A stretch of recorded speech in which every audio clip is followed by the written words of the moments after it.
One day, when my husband opened the front door to go to work, he found several large, strange men standing there, as though they were waiting specifically for him.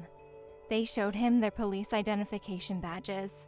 If you wouldn't mind coming with us, Mr. Emerson, we'd like to ask you a few questions. Surrounded by multiple large police officers, my husband started to panic and shouted at me inside the house. Hey, come here a minute. I think I'm in big trouble for some reason. I came out from the back of the house, and one of the policemen said to me, If you would be so kind, ma'am. "I've been expecting you. My name is Rebecca, and I'm a 32-year-old office woman. I got married 3 years ago to my husband, Sheldon, who's the same age as me. Since we worked together in the same department, we gradually became aware of each other and began to develop a mutual liking. He eventually confessed he had feelings for me and asked me to be his girlfriend, to which I accepted. After 22 months of being together, we tied the knot. Sheldon was popular among the women in the company because of his good looks and good-natured personality. When it came to looks, he looked a bit like a taller, more buff version of RDJ, and his personality perfectly balanced kindness and compassion with responsibility and leadership. He took charge pretty quickly whenever something had to be done, but he never showed any frustration with anyone, even if they made a couple of mistakes or something like that. At the time, everyone was envious of me for being his girl, and I was very happy. What is it about me that you like so much, Sheldon? What made you want to be mine? What made you want to be mine? Oh, jeez, where do I even begin? Well, I'd say you're very active, and you're fun to be with. Those traits in women leave me head over heels, I tell you what. I thought it was because I'm cute. Oh, of course you're cute. When we first got married, we spent every weekend attending events and going on trips. At first, we enjoyed it very much, but gradually, I began to worry that such extravagance would put a strain on the family budget. This concern grew with time, and it came to a point where I just couldn't leave it alone anymore. I went to talk to Sheldon about it, first by being a bit indirect. Hey, this restaurant has a good reputation for dinner. Let's go on our next vacation. I want to relax at home on my day off, and I'll cook a nice meal at home. Wait, what? I'm honestly shocked, Rebecca. It's not like you to stay cooped up at home on your days off. I don't mean to be cooped up. There's just plenty of stuff to do at home. We could have a movie marathon, or we could invite people over for dinner or something. I like spending my days off going out and trying out new things. If you want to be all closed up at home today, I'll go to that restaurant on my own then. Wait, what? Even after I became reluctant to go out with him, he still went out every weekend. I supposed being indirect about it wouldn't do any good at all. I decided to directly tell Sheldon about my concerns about money and to cut back on his spending. You go out every day off you get, but are you okay with it? Am I okay with it? Okay with what exactly? Our savings, honey. All those trips you take and all those nice restaurants you go to, they cost quite a bit after a while, don't they? Well, I guess. But there are things we can do now that we can't do later on when life catches up to it. I think saving money is also a big thing we shouldn't forget when it comes to things we can only do right now. We do plan on having children one day, right? It would be nice to have a good amount of money saved up for our future. I'll be really frank here. I worry about how you spend money. The hell? How I spend my money shouldn't be any of your frickin' business. Damn. I didn't think you had such a stingy and stained personality for real. In this manner, my husband treated my concerns for our family's finances as though it was nothing important.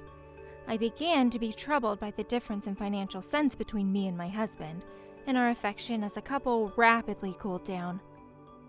By the 3rd year of our marriage, we were basically a couple because we legally still were. The love and the attachment we had for each other once upon a time was nowhere to be found. Once I realized that we'd began to drift apart, I resigned from the company and changed jobs. The main reason was because if we worked for the same department of the same company, then we just couldn't avoid seeing each other. Another reason was because people had begun to notice that our lifestyles were vastly different and suspect that things weren't going too well. He still goes shopping on weekends and on his days off, or maybe he goes drinking or traveling or even all of the above. We've long since stopped meddling in each other's affairs, but the occasional reminder letter in the mailbox addressed to my husband still made me extremely uneasy about the situation. I know it's none of my business, but this is a demand letter, isn't it? Sheldon, do you owe some money? Are you in debt? Why have I received 4 letters of demand within the last 3 months? Like you just said, Rebecca, it's none of your frickin' business. I'm doing just fine, and I'll pay all this at once in a couple of days. I used to work for the same company that he works for, so I know what his salary is. And I can confidently say that his salary is nowhere near anything enough to cover all this ridiculously lavish spending. Then he did the unthinkable and bought a foreign luxury car. Astonished is too mild a word to describe the tsunami of shock and surprise I experienced when I discovered he'd actually bought a goddamn Mercedes. Perhaps gobsmacked is more accurate? What the heck is this? Did you buy this? Sheldon, are you kidding me? Nice car, isn't it? How the hell were you able to afford this? Did you get approved for a car loan or something? I guess he didn't like the fact I kept on talking about how he bought it instead of how good the car looked. He just clicked his tongue in annoyance and retorted. You're so quick to say that, damn it. Honestly, I'm embarrassed I ever expected something different from you. I put all my bonus money to buying this frickin' beauty. I never let a chance to buy something I want slip through my fingers. I was so disgusted by his nonchalant ranting and raving. If his statement of putting his entire bonus into buying the car was true, then that could only mean one thing. His savings hit rock bottom and continued to dig deeper. I wondered how he was going to make ends meet when I was certain he had already lost his credit card privileges. Or was there some reason not to worry about money? Was there some secret that my husband was keeping from me? It pained me a little bit, but I could not stop my suspicions about my husband's actions from welling up inside. There were times I actually feared he was in cahoots with some black market organization and somehow got his hands on money ill-made by selling illegal drugs or something like that. One day, while my husband was taking a bath, I saw a message had reached his phone. When I saw the message, which said, "Hey, when can we see each other again?" with a teary-eyed emoji at the end of it, I felt that the suspicion I had been harboring toward my husband had become something more than an idea. It had become something real. The message was no doubt from someone who had a special relationship with my husband. A woman's intuition told me so. In other words, my husband is having an affair. I struggled to resist the urge to question my husband right then and there, but I knew I had to be calm and get confirmational evidence supporting what I thought was going on. And, like I said, there were several other things besides the affair that made me suspicious about my husband. His spending habits were completely out of the ordinary, like that luxury car. He must be in big financial trouble. I could just feel it in my bones. And I had a feeling that eventually these things would eventually rain consequences down upon me as well. I decided that I should hire a professional, even if it would cost a little more, and I quickly hired a detective agency to investigate my husband's behavior.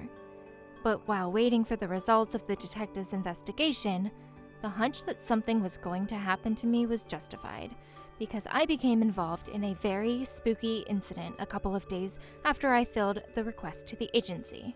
On the way home from work one day, I was approached by a stranger. "Are you Miss Rebecca, who works for AAA Trades Incorporated? Excuse me, but may I ask who I'm talking to?" The woman was about my age, but honestly, in her eyes as she glared at me made me fear for my life for a brief instant. "I'm Owen's wife.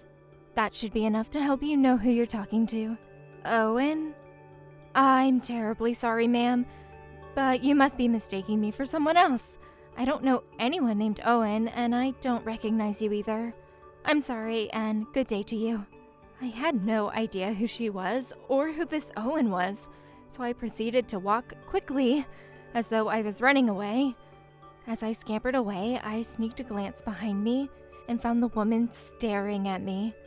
I kept watching her until I turned onto another road and she disappeared out of my sight. I did indeed change jobs, and I now work for AAA Trades Incorporated. It's a small company, and there are no other employees with the same name as mine, Rebecca. The woman seemed to know me, somehow, but it was not a mutual recognition.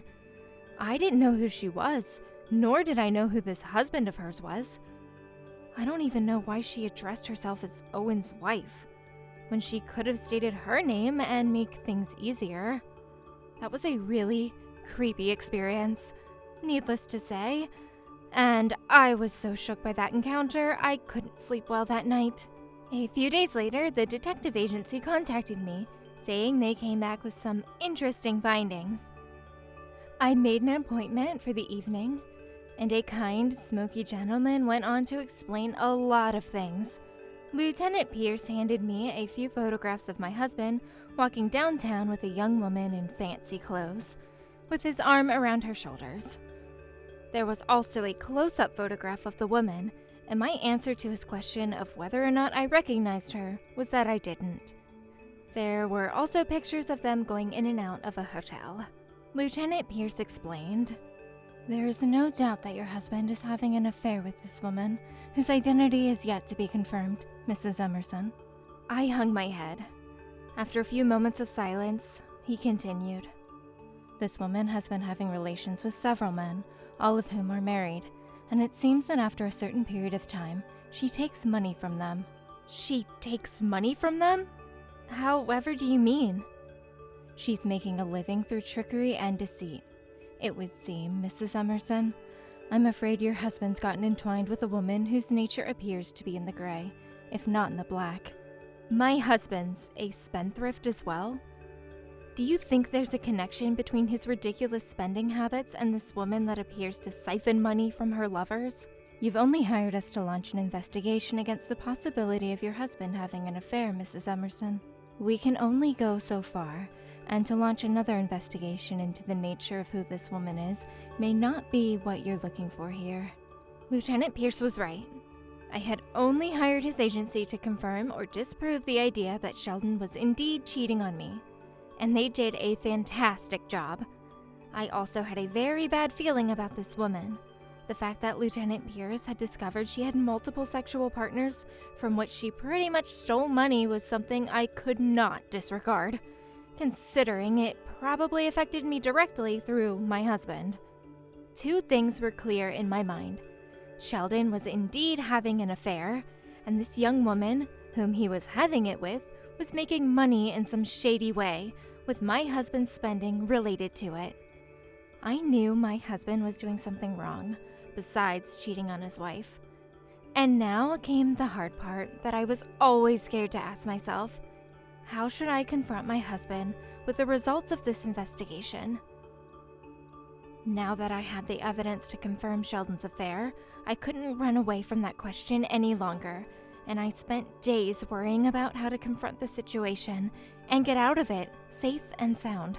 One day, after a long period of depressed anxiety, I was summoned to my boss's office at work. He said to me in a tone of voice that made it sound like it was difficult for him to say it, Have you noticed anything unusual around you lately? "Something unusual, sir? I'm afraid I don't quite understand what you mean." To tell you the truth, we received this letter in the mail this morning. Mr. Yates handed me an envelope that already been slit open, and inside it was a photograph. I was astonished when I saw it. It was a picture of me, with the words "Sanction the Adulteress" written on it in ominous black ink. "Mr. Yates, sir, I don't know what this is. I swear on my life and career, I'm not having an affair." I desperately tried to convince him that I was being falsely accused of adultery. He was skeptical at best. Okay, Emerson. We understand.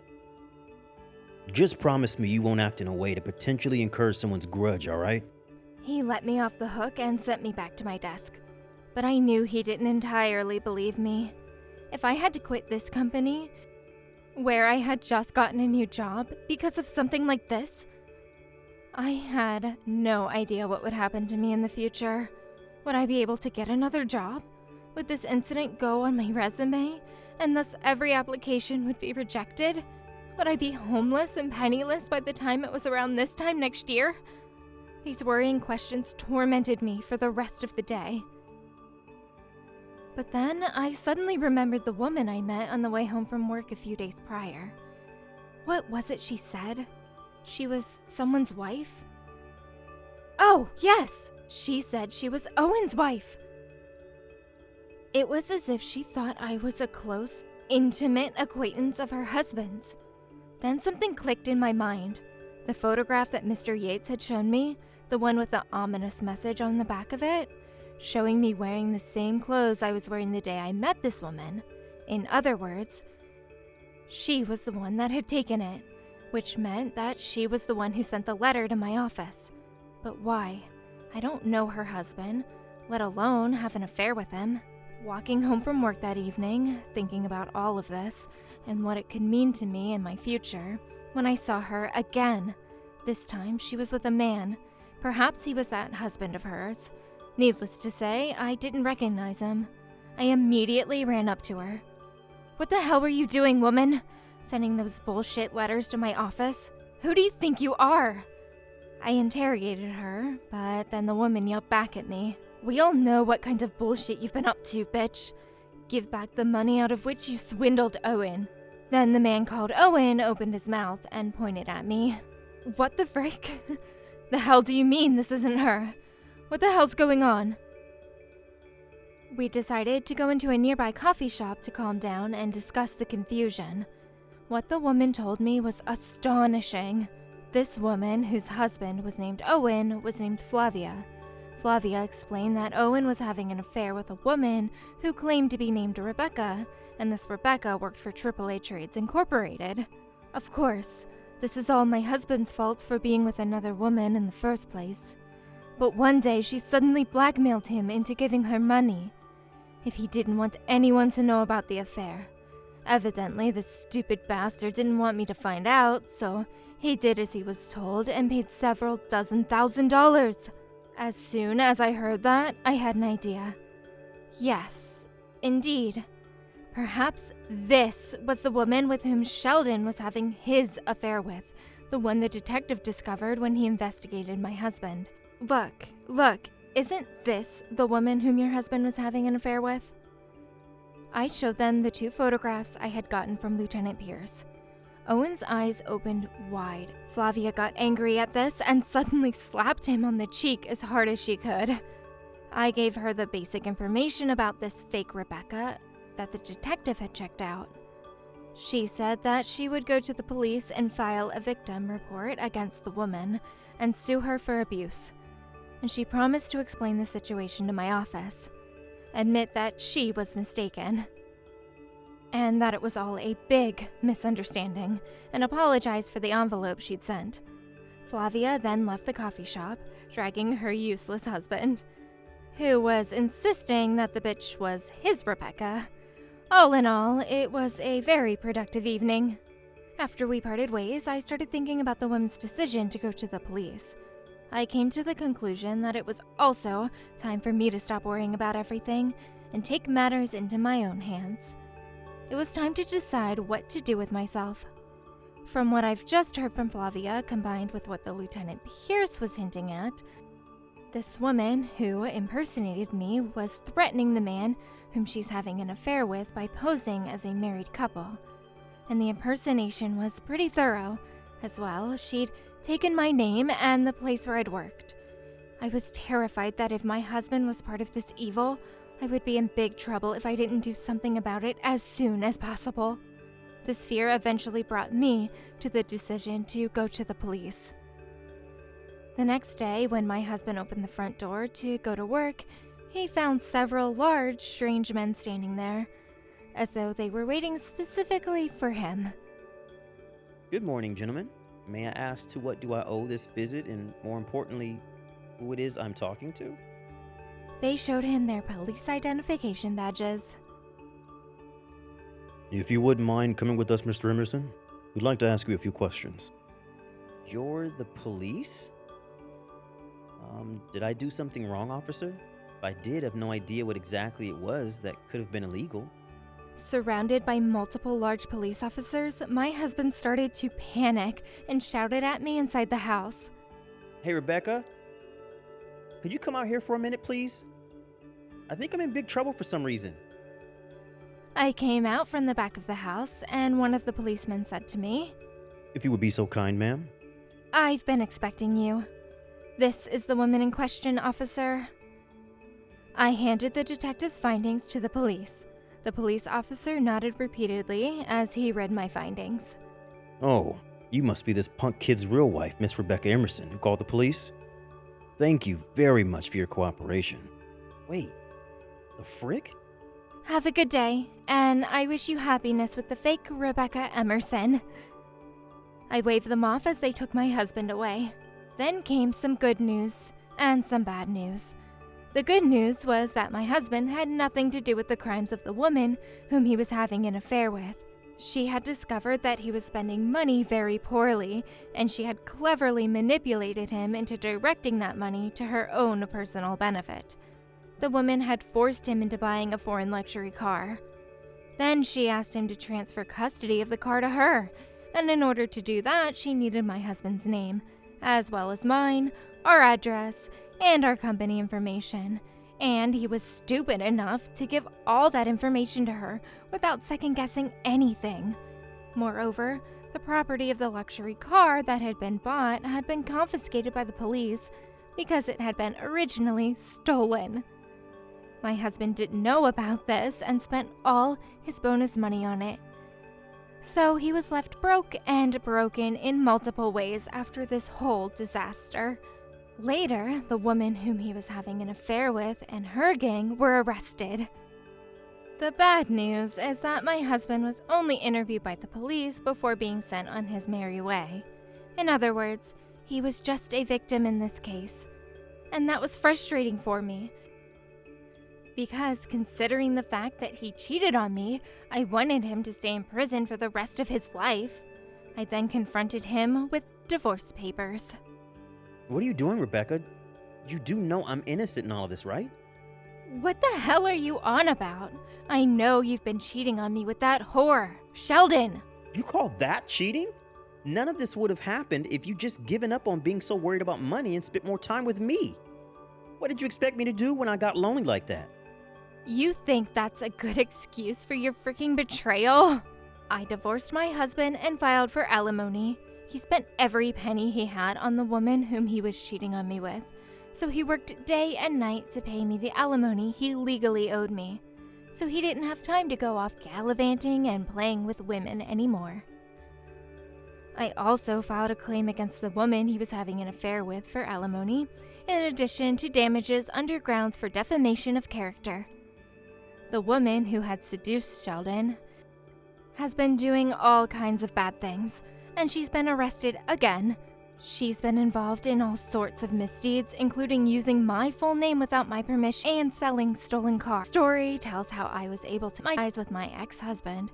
Being in the moment is very important, and it's often the key to living a full, happy life, but we mustn't forget that we have to be willing to make sacrifices for the benefit of our futures. And we must remember that money always comes second when it comes to human relationships. Kindness, compassion, and loyalty to each other, old and young, man and woman, white and black, tall and short, healthy and ill, happiness cannot be bought, and nothing can replace the experiences that it provides with you. Although it was a divorce that came too late, but I still have a long life ahead of me, and I will try my best to be patient, to be in the moment when needed, and to find my own happiness. Wish me luck.